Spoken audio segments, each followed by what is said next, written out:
مسؤولينta wasaaradda waxbarashada ee gobolka Gabiley ayaa maanta ka qayb galay munaasabad ballaaran oo shahaadooyin kala duwan lagu guddoonsiinayay ardayda dugsiga Imaam Shaafici ee magaalada Gabiley waxaana halkaasi hadallo kooban oo kala duwan ka jeediyay مسؤولين هذا ترى بدنيا وريبة والدين كلا دوان يدو قرنا الكاسي كالله معمولة تكسيقاسي شيخ محي الدين إسلام مركزي نكور بحيي تاريخ المرحلة كلا دوانا تكسيقاسي صوم مري. سمر أنا كبري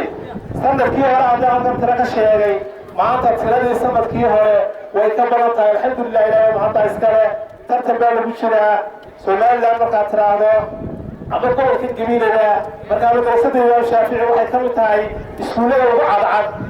كم مرة كل كينن حاجة امتحانات كمركب النقطة قريب لحال أيك جت تستعمل دراسة الإمام الشافعي مركب الله يجب امتحانك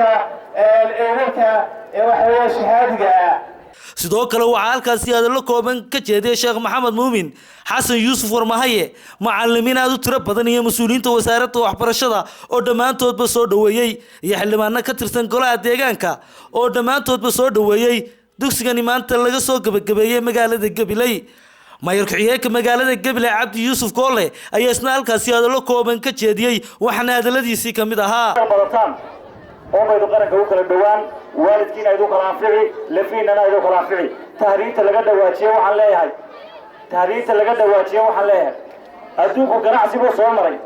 xilli waa jira dadka Afrikaanka doonyaha laga qaadi jiray badeenan waxay lagu gaxayn jiray markii hore waxay noqon jireen taayirada gaxeeya ama bahal waafi leeyahay lagu gaxayn jiray xiriirkiisa saddex geesoodka ganacsiga la oran jiray wadamada maanta ku nool adduunka ayaa waxa ku nool waalidiinteena halkan laga gaxeeyay inta ay soo gaadhin